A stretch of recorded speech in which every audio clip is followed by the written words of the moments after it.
Greetings, this is Frosty Thundertrod, and welcome to Arcanum of Steamworks and Magic Obscura. This is a relatively old game that was developed by Trokia Studios, which is now defunct. This was their only real successful game, and with that said, it was only a moderate success. And in its time, it has become a bit of a favorite of the CRPG aficionados, such as myself. This game was notoriously buggy at release, and that is because the publisher, Sierra, really rushed Trokia to get this game done in 2000, and Trokia complied, and they got something that they could ship. And then Sierra sat on it for a year and would not let Trokia come back and work on it or fix it or nothing. They just let it sit there for a year because they didn't want it to be coming out up against that game that came out in 2000. I don't remember which one it was, and in the end it's kind of irrelevant. This is set right around the turn of the 20th century. I would say somewhere around 1890 to about 1920. It's not, a one-for-one comparison, because a lot of the things you see are more 19th century, and some of the things you see are more 20th century. This is available on Steam and GOG. If you get it on Steam, you will need to do a lot of work to get this to run on a modern system. You'll have to download the unofficial patch. You will have to go to the the Nexus and download widescreen format patches, or you can just get it from GOG Games, and GOG already has all that built into it, and it'll just launch and run.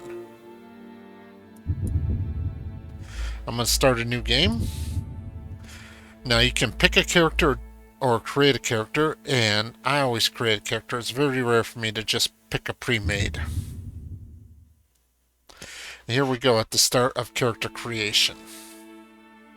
Now you have several races to choose from: human, dwarf, elf, half-elf, gnome, halfling, half-orc, half-ogre. Now, half-orc and half-ogre, to a lesser extent, face a lot of blatant racism in the game.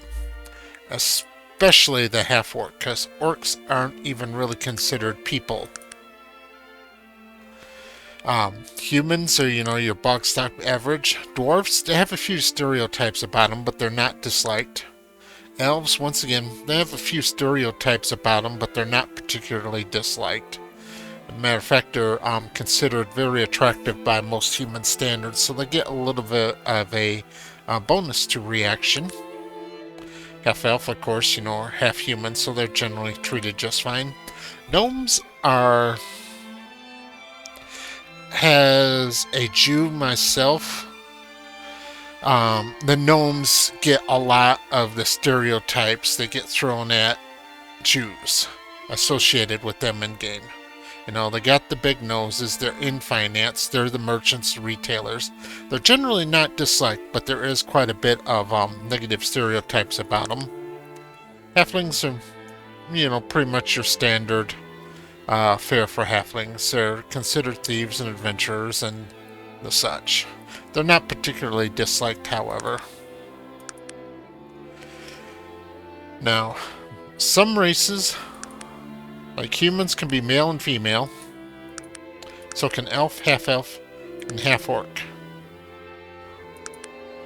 But dwarf, gnomes, halflings, and half-ogres can only be male in-game. Some of this is lore-based, and some of it is I just think they didn't have enough time to make the female models for all of them. In the case of the dwarf, female dwarves are very much hidden away from the public. So just asking a dwarf about women is very taboo. Gnomes, I think they just didn't have time to make female gnome models because there's no particular reason why they don't have gnome females in the game. Same with halflings, other than, you know, it's considered that the halfling women are even more lazy than the halfling men. And half ogres, there is a legitimate reason why you only see male half ogres, but you won't find out about it here. You'll kind of come across it during the game. Basically, half ogres are deliberately bred. They're not a true, while they can occur naturally, they're not truly a natural occurrence. So in general, the female half ogres are kept for breeding purposes, and the males are sold off as bodyguards. I'm going to be a half ogre.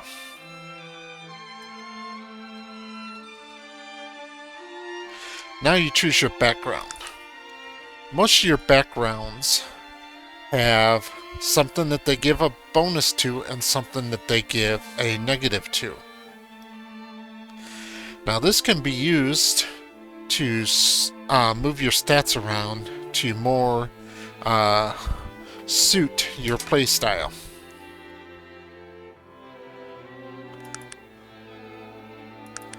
Generally speaking, you want something that gives that just moves stats around. You don't want something where you pay stats for skills, because the bonus to the skills does not equal the stat point.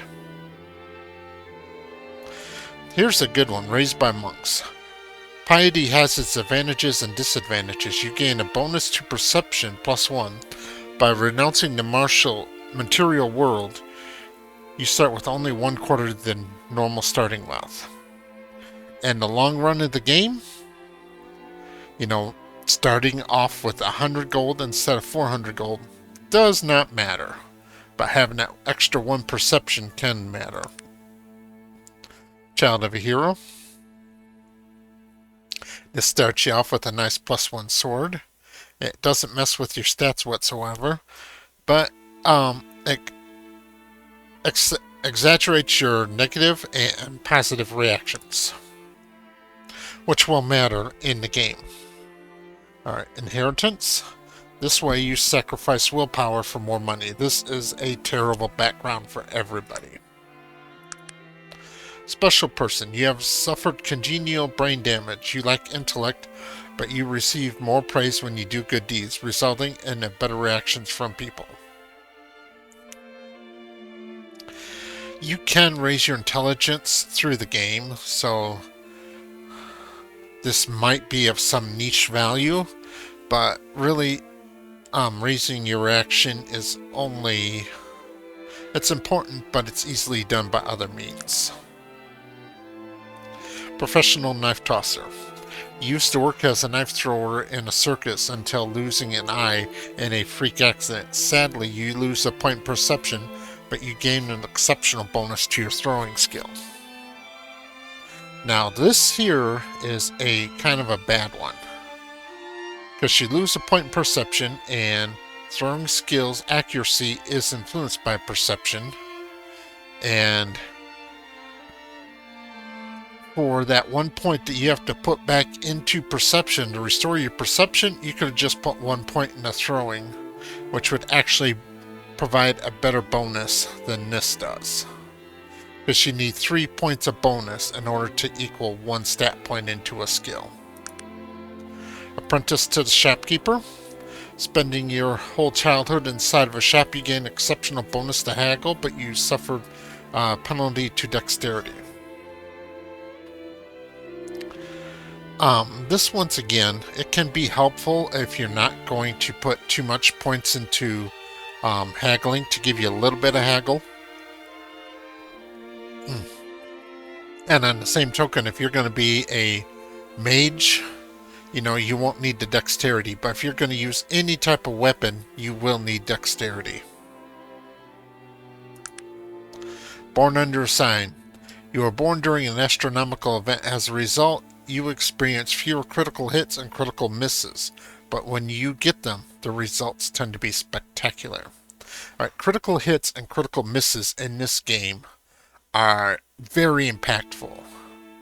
You can hurt yourself, you can stun yourself, you can knock yourself on your ass, you can drop your weapon, or you can just totally eviscerate an enemy with a critical hit. So criticals matter, especially critical misses are more impactful on you than critical hits are impactful on your enemy.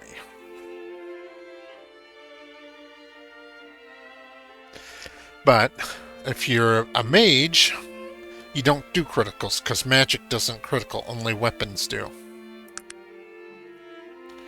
Extreme personality. Once again, this is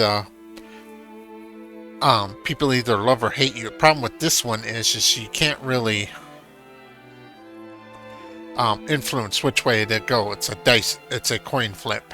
And if that negative reaction is so bad, it's virtually impossible to recover, which can shut you off for certain merchants. Freed bodyguard. Your gnomish master recently died. In his will, you were freed from servitude as well, being left a small monetary gift. However, you are not very bright, and you suffer a penalty to your intelligence. If you're not going to use technology, if you're not going to use magic, this is a great background. Wild half-ogre. You were born to an ogre mother who lived in the ogre clan until very recently. Compared to your more civilized brethren, you gain a bonus to willpower, +1, but you suffer a penalty to your charisma, -1. Alright, willpower is your main casting determinant, intelligence is your secondary. So this is actually not a bad background to choose for a ogre mage, which is what I'm going to be, but I'm not going to choose a wild half-ogre. A rare half-ogre birth. You were born to a human mother who miraculously survived your birth. Having been raised in the city, you gain considerable bonus to your intelligence, +2. The city life has also lessened your ferocity. You lose points in both strength and constitution. Alright, so now strength doesn't matter to me since I have such a large bonus to it from being a half-ogre already, and I don't need as much as I got. And constitution hurts a little bit because that's going to reduce the amount of my fatigue, and fatigue is also mana in this game. But more importantly, by raising my intelligence to 6, I now can speak normally. If you have an intelligence of 5 or less, your character uses the stupid dialogue. There's also a background that makes you use the stupid dialogue no matter how actually intelligent you are. See, I'll use this character portrait for the half-ogre because I think it looks like Captain Sisko from Star Trek Deep Space Nine.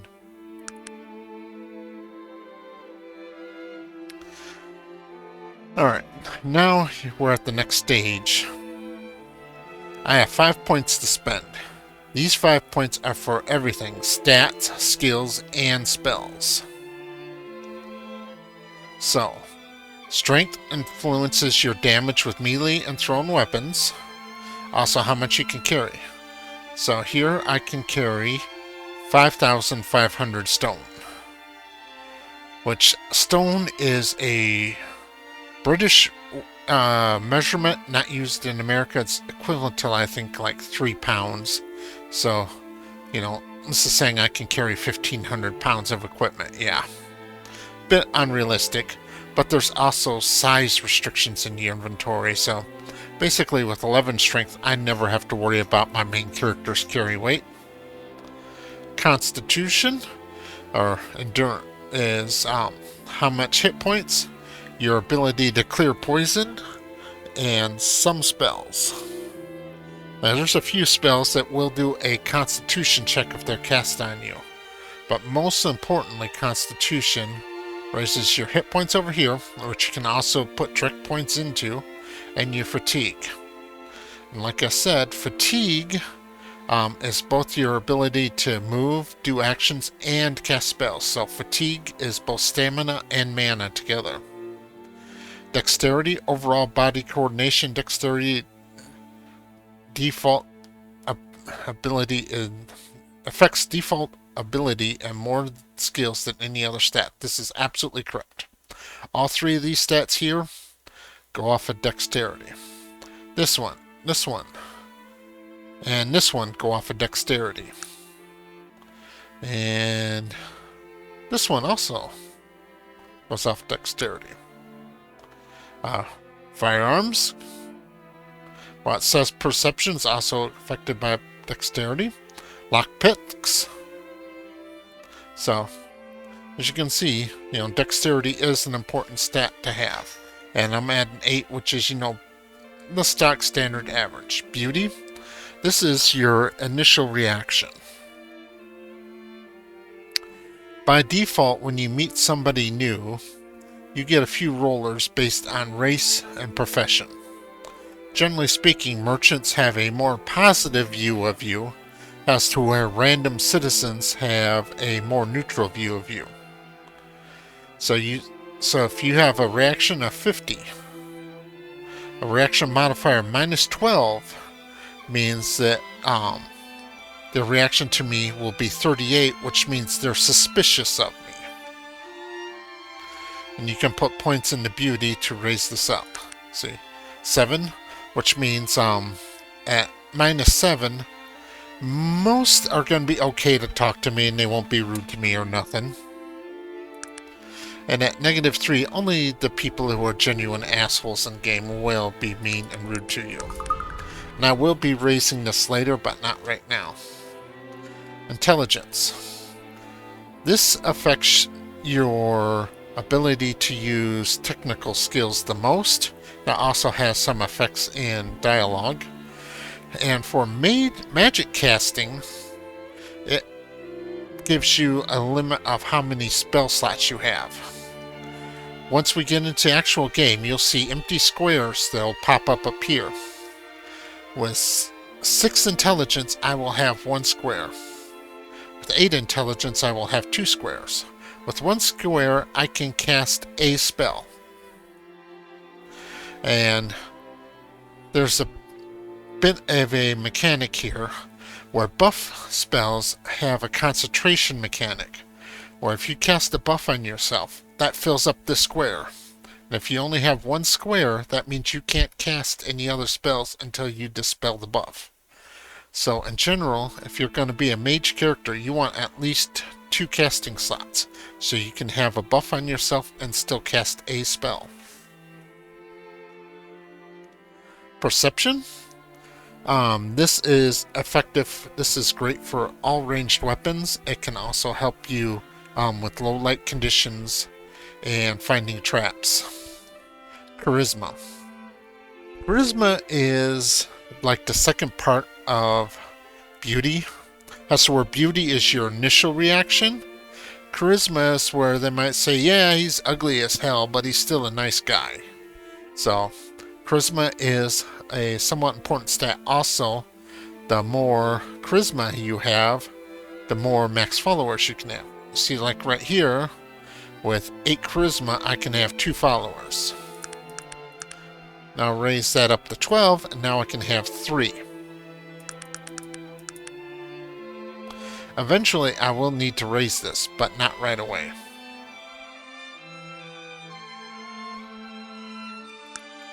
Alright, this red button with the shield icon, this is your main combat abilities.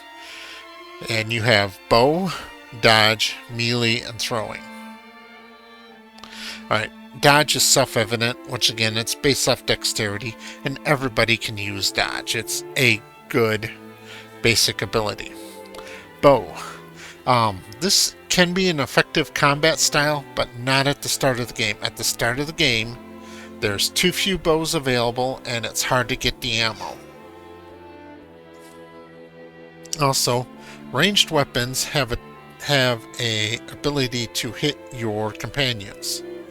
So if you're all fighting one target and you got it surrounded or flanked, you shoot at the target and miss, the arrow or bullet will keep flying and it might hit your companion. So ranged weapons are powerful, but they need to be used with care. Melee, this is kind of the most default, walk up to something and hit it with sword, stick, club, whatever you want. Throwing. This is another great starting skill to have for your main weapon, because throwing weapons, with the exception of grenades, are reusable. So you throw your boomerang, the boomerang comes back to you and you get to throw it again, so you don't need ammunition.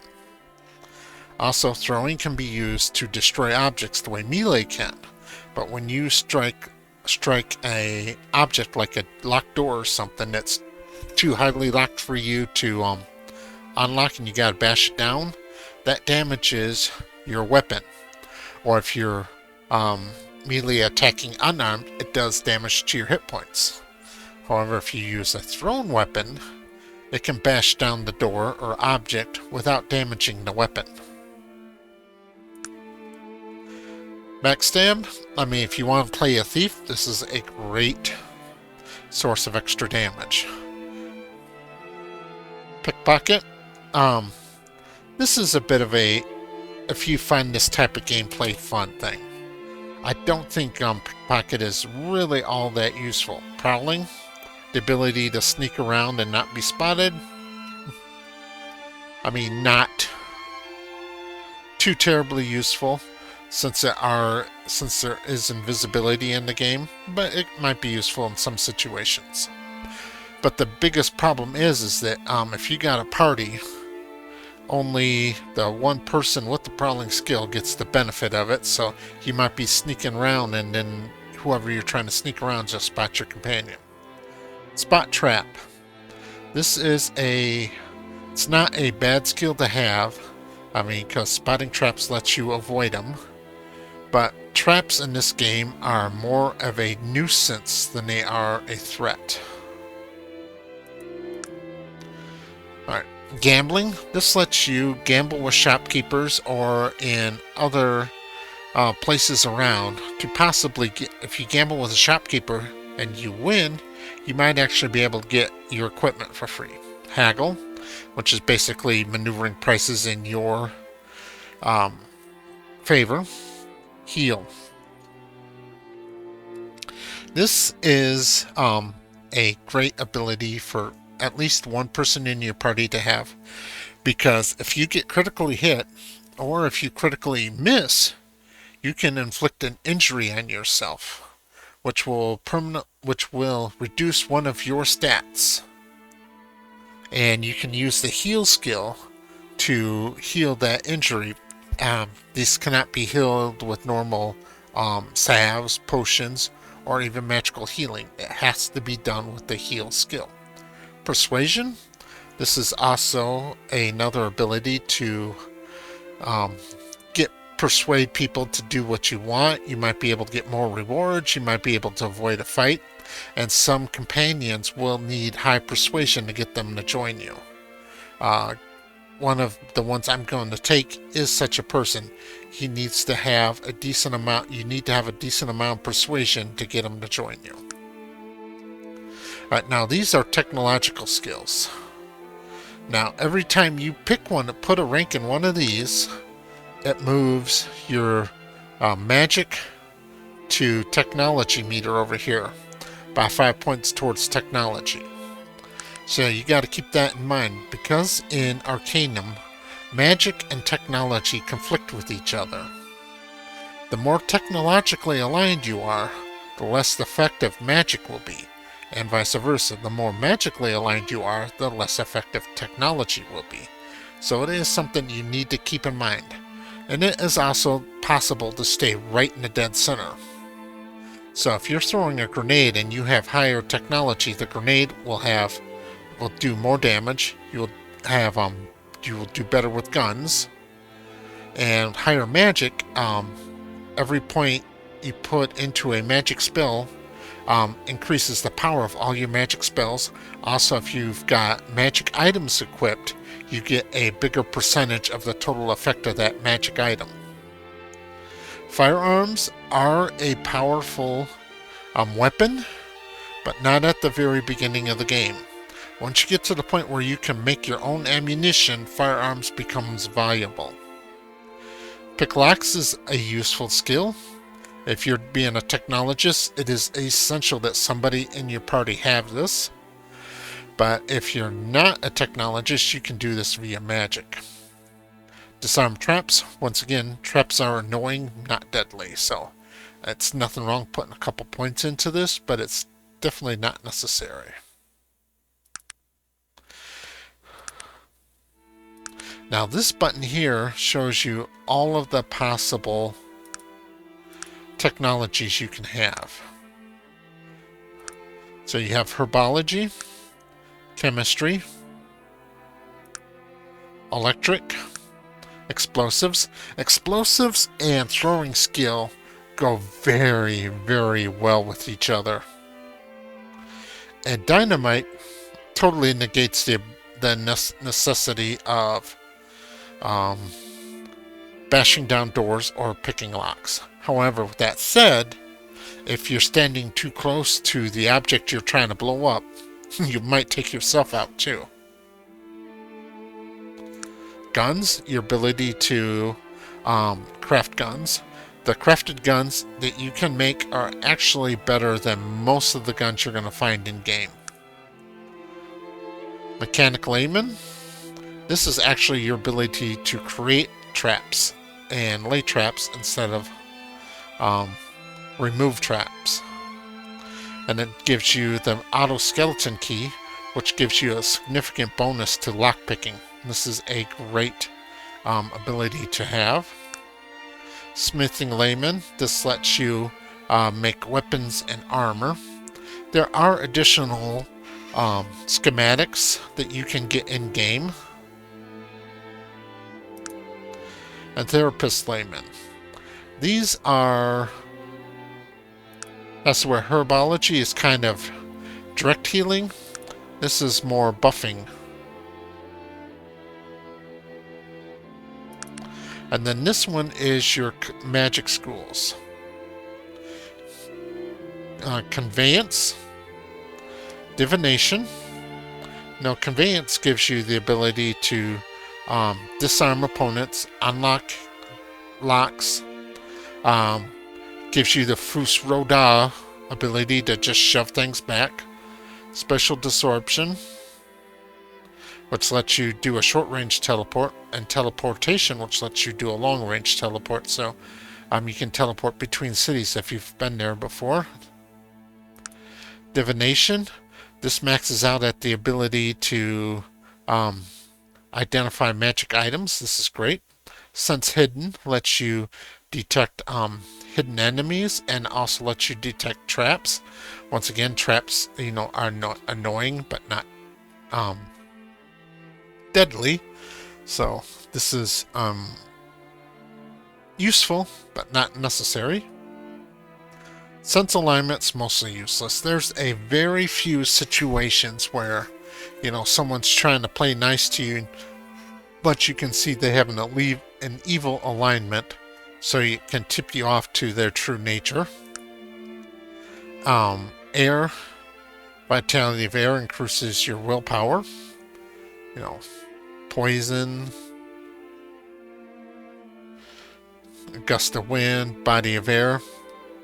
This makes you resistant to damage. You can still cast spells, but you can't use physical abilities, so this is not a bad ability to have. Call Air Elemental. That's just a strong summons. Strength of Earth. This increases your strength. Stone Throw is an expensive but effective attacking spell. Fire. You can increase your agility, put up a wall of fire. Fire damage, a fireball spell. purity of water, increases your beauty. And then, a fog, squall of ice. Most of these are pretty much self-explanatory. Force gives you, this is your magic armor, jolt. So this is a point-blank AoE, so be very careful when using this because you can hit your enemies with this. Wall of Force. This can be used to break up enemies so that they can't get to you. Lightning Bolt, very self-explanatory, it's the same as in the other one. And then Disintegrate. Problem with Disintegrate is it disintegrates their equipment too, so I'm using this as very powerful. It's a one-shot kill, but means you get no loot. Mental, you can charm. This is kind of useful if you're ugly. You can charm an NPC so they'll have a favorable opinion of you. Stun, very useful. Drain Will, not really all that useful. Nightmare, which it's just a fear. And Dominate Will, which lets you take direct control of an NPC. Meta, Resist Magic, Disperse Magic. Dwemer's Shield. This prevents magic from being cast on you. Bonds of Magic. If a magic spell is casted at you, it will deflect it to somewhere else. And Reflection Shield will actually bounce the spell back to its caster.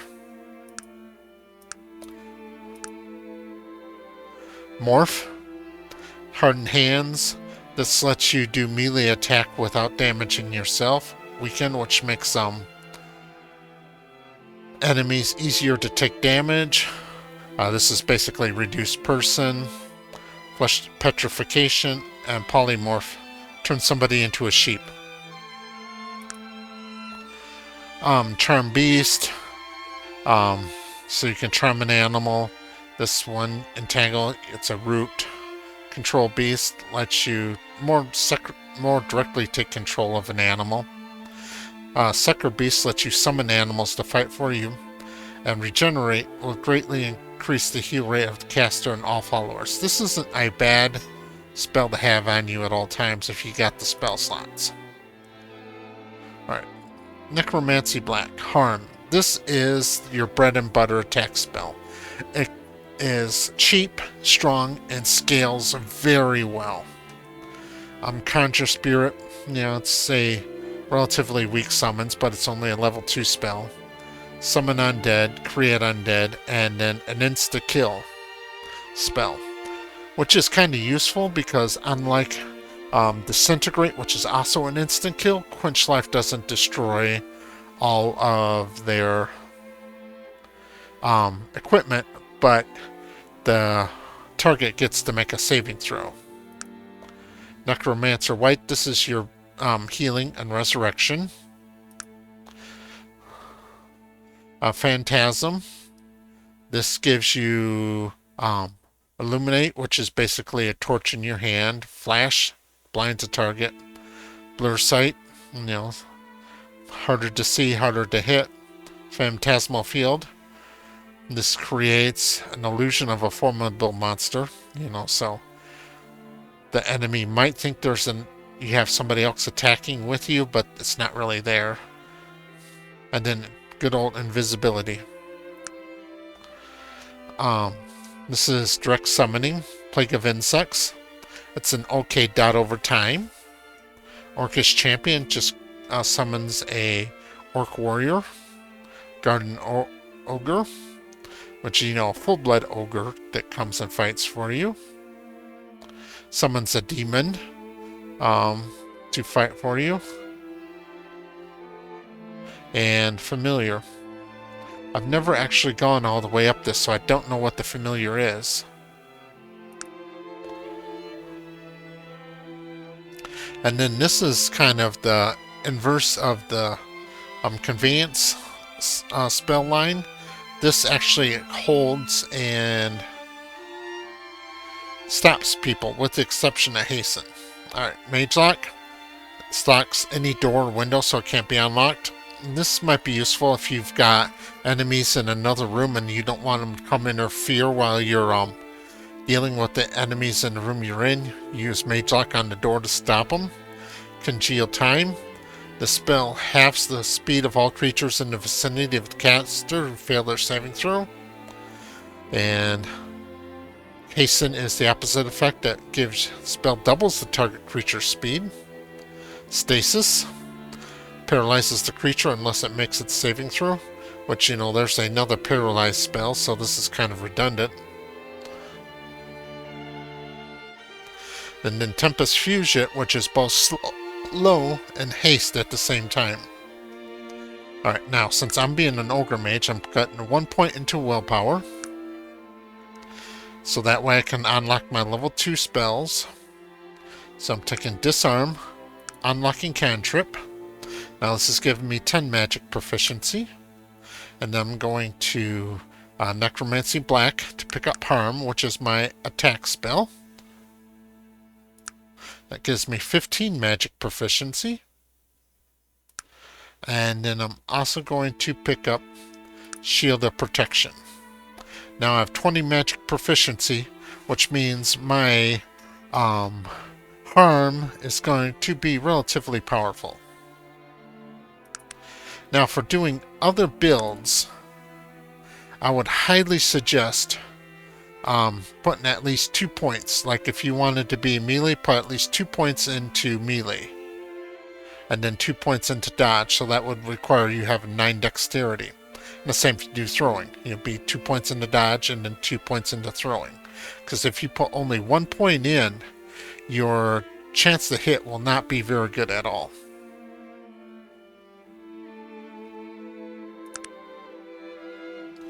Alright, now this is where you can pick your starting equipment. See, it's the Human Shopkeeper. Now here I can gamble with him to try to get something. And here I can try to steal from him. But since I don't have pickpocket or gambling skill, I'm not going to do that.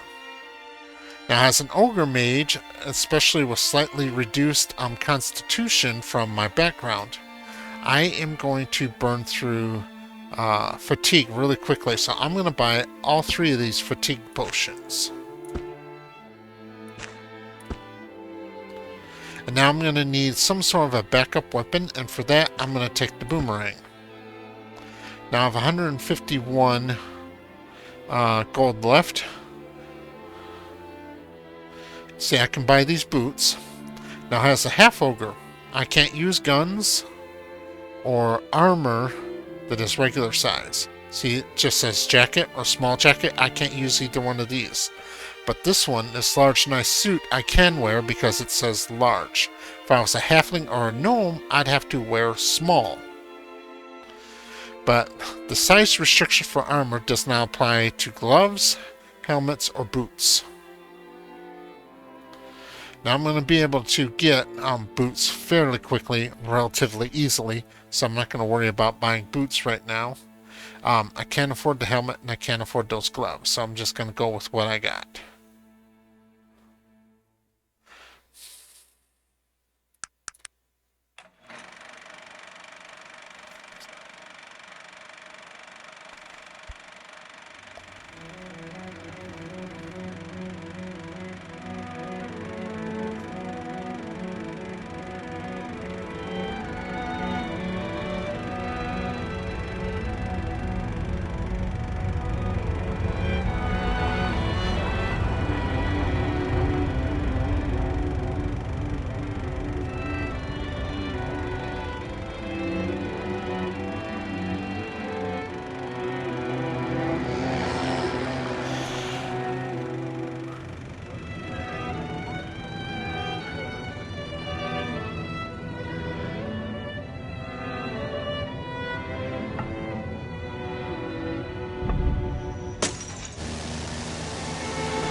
Now these planes, to me, they look like they're modeled after the Fokker 3 Eindecker. which was the first German fighter planes developed in World War II. In general, they were the first planes at all that we would think of as a fighter that were mass-produced.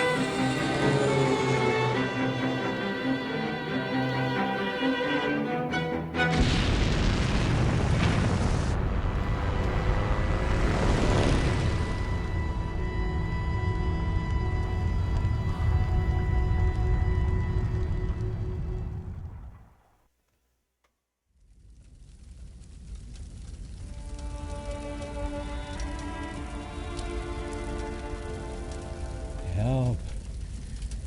Help me, please. Oh, thank you, my friend. I haven't got much time. You must find the boy.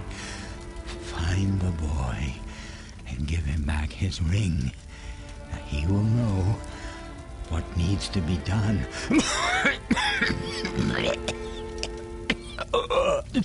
Now, listen to me. We had to do it. He did unspeakable things to us, and we had no choice but to do as he said. There are so few of us left, but the work is almost finished, and then the evil, you can't imagine. He's coming back to destroy everything and everyone. Now, please, just find the boy. Tell him that I escaped. I came back to warn. He will know what to do. You, my friend, it's all up to you. He did an amazingly good job of not telling me useful information. I mean, you and then the Zeppelin and the fire. And the altar says that... Do you have any idea what all of this means? Now, Arcanum is partially voice acted, which means the main quest line is mostly voice acted, but not completely. Some of the more important and story-based companions have voice acting, but a lot of the other companions don't have voice acting. By the gods, man, I almost died here. Didn't you see the crash? You speak! I mean, of course you speak. What am I, a blathering idiot? Wait, what did you say? Maybe I should be writing all of this down.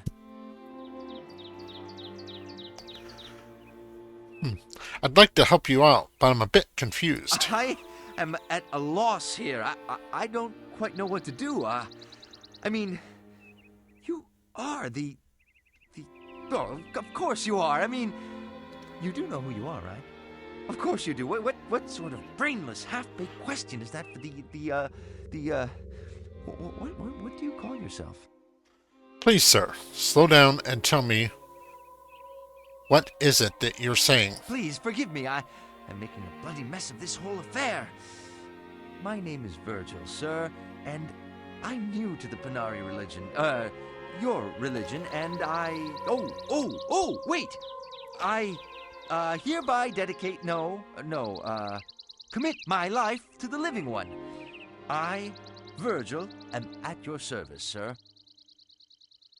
Don't mean to be rude, but I'm just not who you think I am. Yes, of course you're not really him, just his reincarnation.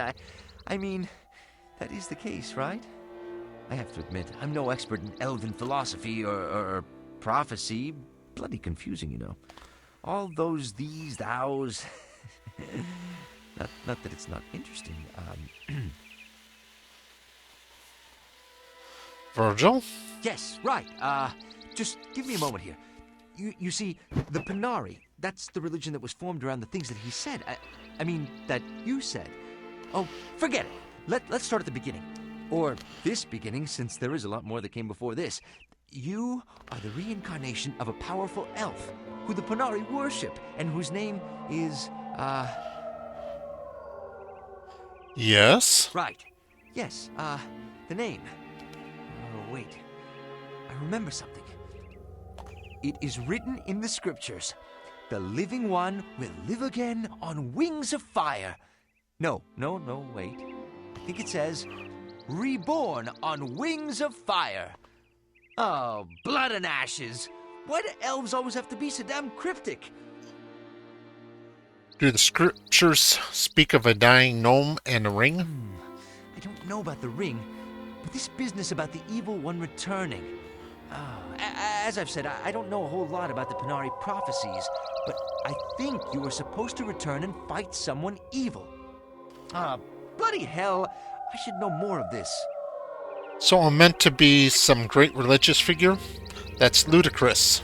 Look, I understand this whole thing sounds ridiculous, especially with you being a half-ogre, but let me just accompany you down the mountain to Shrouded Hills. I can introduce you to my mentor, Elder Joachim. He can explain this all better than I can. I'm rather new to this whole Panari thing myself. Now, this was a bug. It took 20 years to get fixed, and then it was done by the unofficial patch, where Virgil would call you a half-orc if you were an ogre. My being a half-ogre, what's wrong with being a half-ogre? Nothing. It's just that the living one is the reincarnation of a powerful elf wizard. I can't, remember his name, but I think it's carved down on that altar. I'd have thought you'd have been an elf, or perhaps a half-elf. Well, that proves it then. I'm not this living one you're seeking. As far as I can remember, the scriptures make reference to there being something unusual or unexpected about you when you return. I'm telling you, I am not this elf you're speaking of. You're not actually him, just the, spiritual embodiment of his essence, or something like that. Okay, so obviously, he's a little touched in the head. Whatever, let's just speak with Joachim and be done with it. The path out of here leading down to Shrouded Hills is down to the southeast. We'll stop by the Panari Shrine on the way out. See if it makes any of this any more clear. We should look for any other survivors before we leave, though. What do you think? Now, this can affect your moral alignment. A greed move gives you positive, and no, I could care less gives you negative. Alright, all of your character functions can be controlled from up here. This is your character sheet. And I forgot, this here is your alignment meter. So if you have a positive alignment, which means positive numbers, you will generally get better reactions from people, unless they're negatively aligned. And the same is true if you have negative alignment, you will generally get negative reactions from people, unless they're also negatively aligned. This button here lets you turn on auto leveling. By default, it's off for the main character, but on for all your companions. To change that, you want of me? You talk to your companions. Talk to Virgil here. Go to just a few more questions. What can I answer for you? I'd like to know a few things about you, Virgil. This brings up his character screen. And then you can switch him from the Virgil leveling scheme to no scheme. Alright. Now Virgil also has his own inventory. You can talk to him to trade items back and forth. He will also sometimes pick stuff up and off the ground, but it's kind of random when he does that. The most likely thing he is to pick up is if one of your companions drops a weapon as a result of a disarm or a critical miss or critical hit. He'll probably pick up the weapon and then you have to get it back from him. Now when you go into loot, you have two screens. This is what's in your inventory and this is what's equipped. This red arrow takes everything that's either in their inventory or equipped. Alright, now let's go drag my spells over. Disarm is possibly useful, so I'm going to drag that up to my hotbar. You left click, right click and drag to move it, and then unlocking cantrip. Shield of protection, that can go there. And then harm, I'm going to put this over here. Matter of fact, I'm going to move Shield of Protection over here. So I'm going to have my utility spells in these 5 slots and my combat spells in these 5 slots. Now up here, this is my 1 spell slot that I have to use. That means if I cast Shield, which to click on it, then you'll get the action cursor. Alright, see now I have the shield in effect on me, but now I can't cast any spells until I dispel it. Now I can cast it.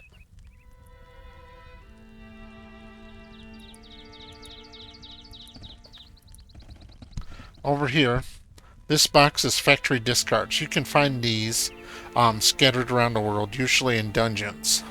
They will have random items of a technological nature in them.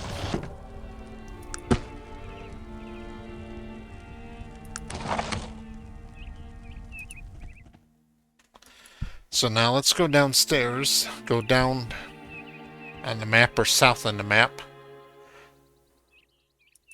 Now let's get into our first fight.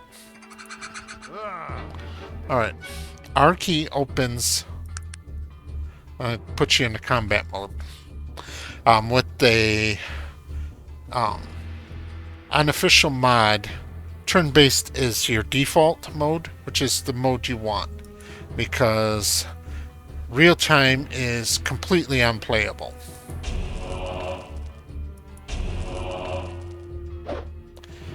Now as you see, I've used up 10 of my fatigue / mana. Takes 3 casts to kill this thing. Alright. Right click to disable the spell, and then R to leave combat. Now I've used over half my fatigue, so I'm going to go up to this button next to the hourglass and advance time for 1 hour. This completely fills my fatigue up. And like all CRPGs, you should save often. The quick save key for Arcanum of Steamworks and Magic Obscura is F7. This was before F5 became standardized. Alright. Now I should be able to take down this alien wolf with 1 shot. Yep. See, now the kite shaman cast Untangle on me, so now I can't move, but I can still act. But in this regard, since I'm not fighting in melee, I don't need to move, I can just cast at him.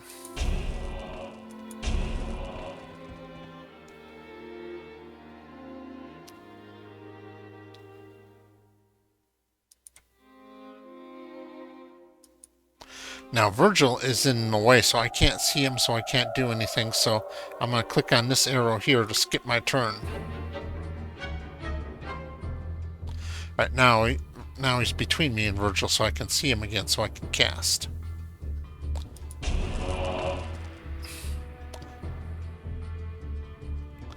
Now right here, as you see, I've only got 2 fatigue left, which means if I cast harm again, he won't be quite dead, but I will fall down unconscious, and then it'll be up to Virgil to finish this fight. I'm going to go ahead and demonstrate this for you now. See, there I went down.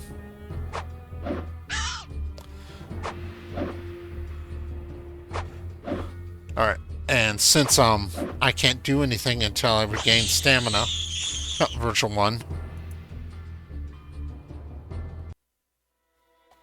Alright. Now I'm back to 1 point of stamina, so I can stand up. There's a weapon that kite shaman dropped. This is a magical chest, which is the magic equivalent of the factory discards, except for it's a little bit better. This one will usually have some sort of random magic equipment in it, but can also have nothing but pure gold or some potions.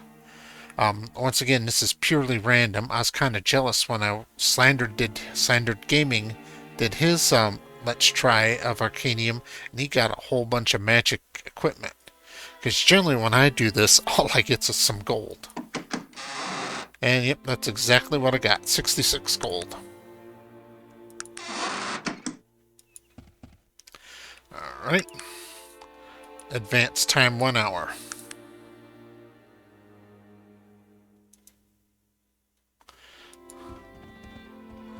So can proceed.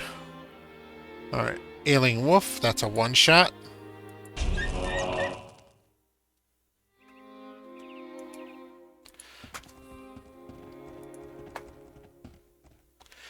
Now, the Ailing Wolf is a one-shot. The Lesser Boar is a two-shot. Now, these two enemies, however, are not tied together. But there is an interesting mechanic you can exploit if you have two or more enemies that are tied together.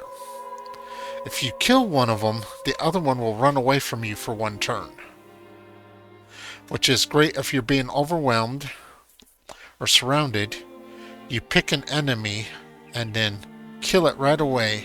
That causes everybody else to run away from you and gives you a chance to thin out the numbers before you just get swamped and overwhelmed. Right, the wolf is dead.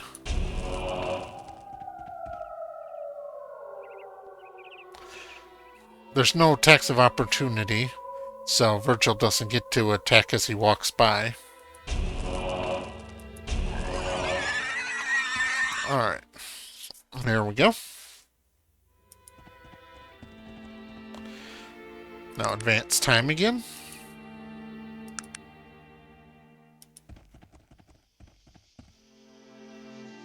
Now,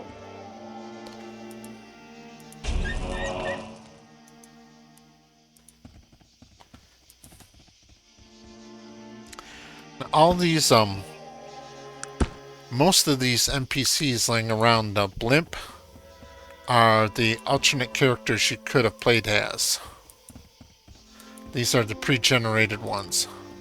Most of these have nothing on them. There's just a few exceptions, such as this one here in the red jacket. He has this camera. There's 2 quests that can use this camera. You should save it for the second one.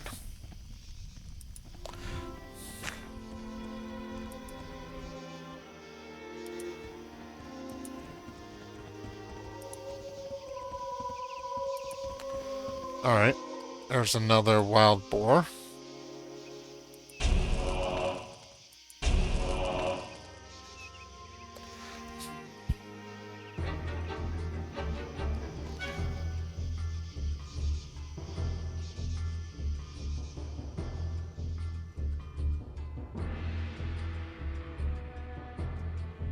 This is one of the problems of this age of isometric games, is that sometimes, there we go, it's hard to actually target the enemy if you're at the wrong angle. This doesn't happen too often, but when it does happen, it's rather annoying. It's not something unique to Arcanum. That was a common problem with all these old isometrics. I just gained a level right there. Experience in this game is earned 2 ways. Purely by doing damage, or by completing quests. Alright, so let's go to my character. Now I have 1 point to spend. Now I can use this to increase my magic power by learning another spell like Jolt.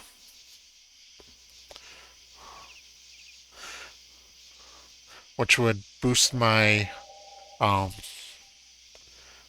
magic power to 25 instead from 20. Or I can try to raise my stats, or I can come back over here and learn one of the neutral abilities.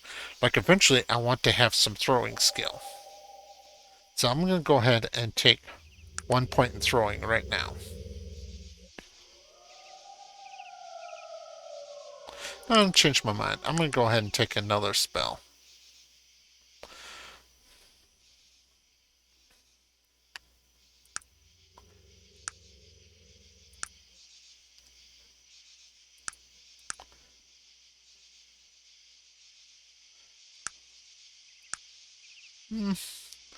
Yeah, I'll take sense alignment. It's not really useful, but I do want to have the ability to identify magic items eventually. There we go. So now I have 25 magic. Right, now let's What talk is to it that you Virgil. want of me? Do you have time for more What can I questions? answer for you? I'd like to know a few more things about you. Alright. Now, Virgil is a melee fighter and a healer. Right now, he is slightly leaning towards magic, which is where I kind of want him. He has 1 point in heal skill. But I'm going to give him 1 more point in melee. Well, I can't. I'm going to have to raise his dexterity this turn. And then next 2 turns I can raise his melee and dodge. Then I can give him more magic ability. He's going to be my primary healer throughout the game. So I'm going to give him dodge, melee, heal skill.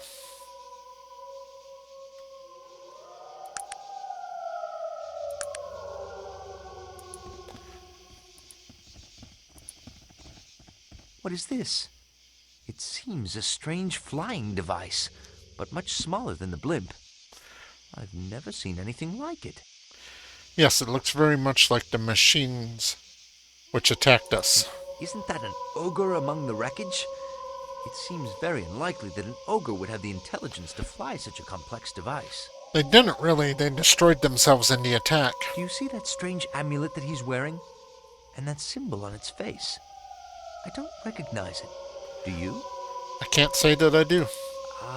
Something isn't quite right about all of this. I don't remember the, scriptures talking about flying ogres and the like. We'd better get to Shrouded Hills and find Elder Joachim as soon as possible. Let's do so. And be careful. These wolves are none too friendly. Now you highlight over the plane and it gives you an important clue that will never show up anywhere if you don't highlight over this and read it for yourself. This strange flying machine is like nothing you've ever seen. You notice a plaque on it that bears the legend, Maxim Machinery Caledon.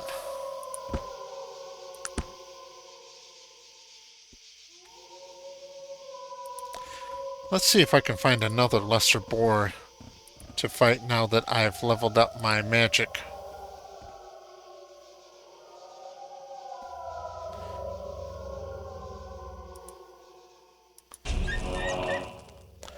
I don't remember if there's another one or not.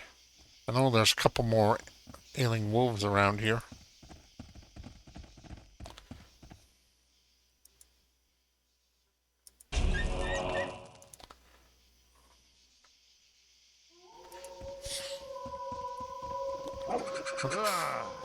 Well, there's a kite.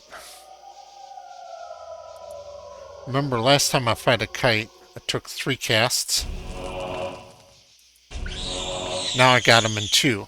That's the effective increasing my magic power. There we go. Now this woman has a note on her. To read this, I transfer it to my inventory. I can transfer items one at a time by right-clicking on them, or I can transfer them all by clicking this red button. Now to read this note, I drag it over here to the use icon. My dearest Jared, I'm aboard the ZFS Zephyr, speeding on my way to see you again. My breath catches when I think that in 2 short weeks I shall be your wife. That is correct, my dear. I am accepting your proposal. I hope thoughts of me warm your heart on your long days and nights guarding Vermilion Station from the half-orc looters you mentioned. Love always, Wilmina. Now, this is something kind of interesting. My son, who is Gen Z, won't be able to read this. I mean, it's kind of a halfway between print and handwriting or cursive, but it is more towards the cursive, so I imagine he would probably struggle trying to read this. Now, a Gen Xer like me, we still learned how to read and write in cursive. And get our hand smacked with the ruler if we tried to write with the left hand instead of the right.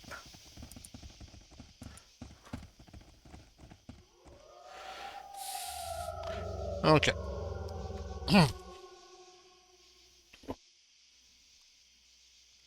Go on in here.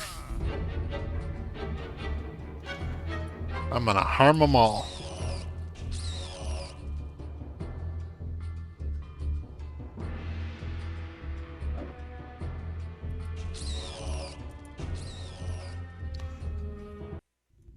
Alright, generally speaking, you can't advance time or rest inside of buildings or caves or dungeons.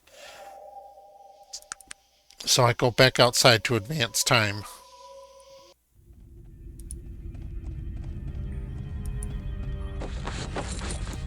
Here you got some arrows and some saltpeter. Both of those are situationally useful. Saltpeter's used to make ammunition, but even if you are a technologist, you won't know how to make ammo yet. These railroad spikes are almost completely useless, but I'll take the healing potion and the fatigue restorer.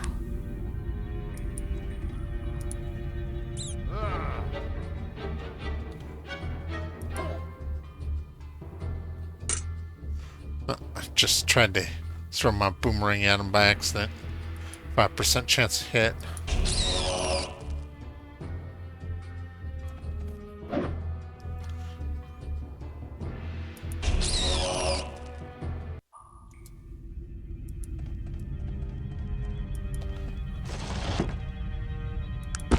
Got some okay stuff.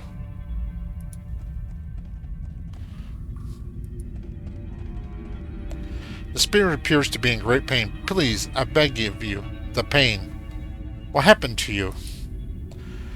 I was cursed by evil priest. My name was Charles Borrego. My friend and I asked only for something to eat, some substance.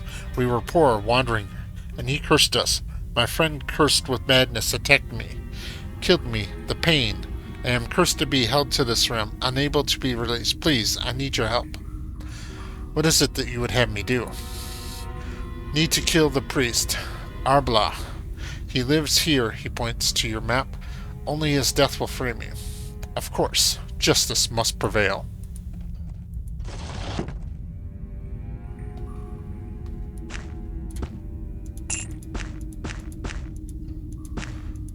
These grenades will come in useful. I'll leave those spikes. I have no use for those spikes and they don't sell for nothing. If you are a technologist, you will have a use for the spikes, but...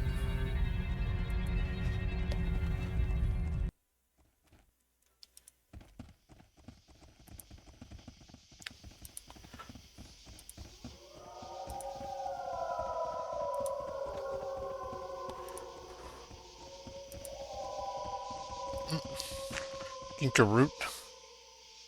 Oh, there's another wolf over here. Come back here, you XP. There we go, leveled up again. Oh, and here comes a kite. Now remember, last time I fought those, I did half damage with a cast, so... In this instance, I am going to... Let's see. I'm going to erase my intelligence this time around. No.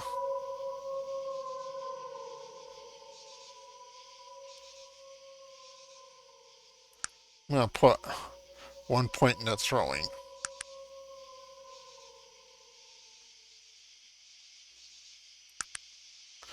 Alright.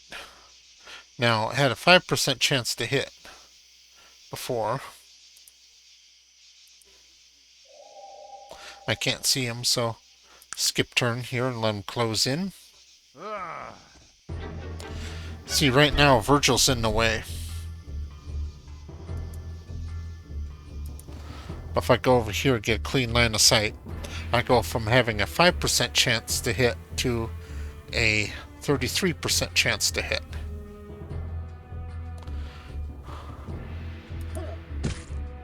There we go. As you see, my boomerang did an okay amount of damage, but not great. But the more important thing is this was very fatigue efficient. So let's just finish this off with harm.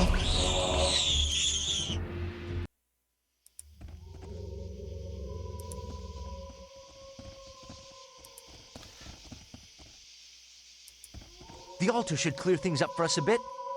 It says, and the spirit of Nazarene shall be reborn on wings of fire in hills shrouded in fog, and fight the last battle with the evil one. And the evil one, who is that? I'm sorry, but I don't know. I guess we better find out, considering you're supposed to fight him. That's probably a good idea, Virgil. Let's go. Yes, of course.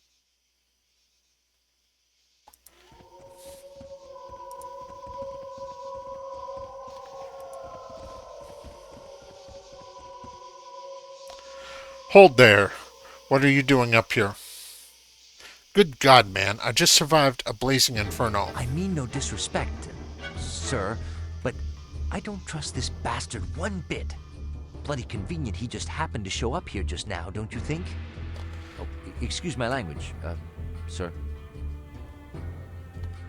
What do you recommend, Virgil? I've dealt with buggers, individuals like this before. Perhaps you'll let me talk with him for a few minutes. Alright, now this is designed to teach you that you can get out of situations like this without fighting by using persuasion and diplomacy by having Virgil talk him down. But I'm not interested in that because this guy is experience. And if Virgil talks him down, I don't get the experience. If I kill him, I do get the experience. So listen, Virgil. I do the talking. I'll hear no more of it. Fine. I'm sure you know what's best to do. But be careful with him. I don't like the look in his eye. I'll do what I think is best, Virgil. The man gives Virgil a hard look, then turns to you, nodding. Yes, that's more reasonable. Now, why are you here? As I've said, I just survived the blimp crash. Then you were on the IFS Zephyr and survived? Did you happen to see a gnome? His name was Preston Radcliffe. Yes, he's lying just over there. I spoke with him before he died. Did he say anything to you before he died? Yes, and he gave me a ring. Tell him what he said. Oh, I see. I'm really sorry. For what? I didn't even know him. No, I'm sorry I have to do this.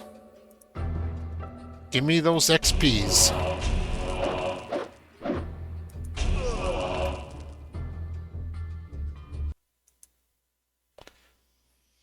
This man was a hired killer. Someone doesn't want anyone walking away from this blimp crash. Yes, it seems that way. Perhaps it has to do with the gnome. Yes, that may very well be the case. It might be a good idea to find out who owns that ring. Perhaps there will be some answers in Shrouded Hills. Yes, let's go to Shrouded Hills. And then, of course, you get this amulet by looting his body, connecting him to the attackers on the IFS Zephyr. Now, notice right here, this is your map icon. It's this page icon, which, if you open it, brings up your local map. Now, go a little bit further, and it changes to this world icon. Now, Virgil's about to do a prompt to get me to use the world map. Sir, you might wish to consult your map. I believe there might be a quicker way to Shrouded Hills. I don't think so, Virgil. I know what I'm doing. And in this case, I do. There's a whole bunch of wolves down here that are just free and glorious experience for me to harvest. But I think I've gone far enough with this episode. So I will come back with the next episode. Thank you very much for watching.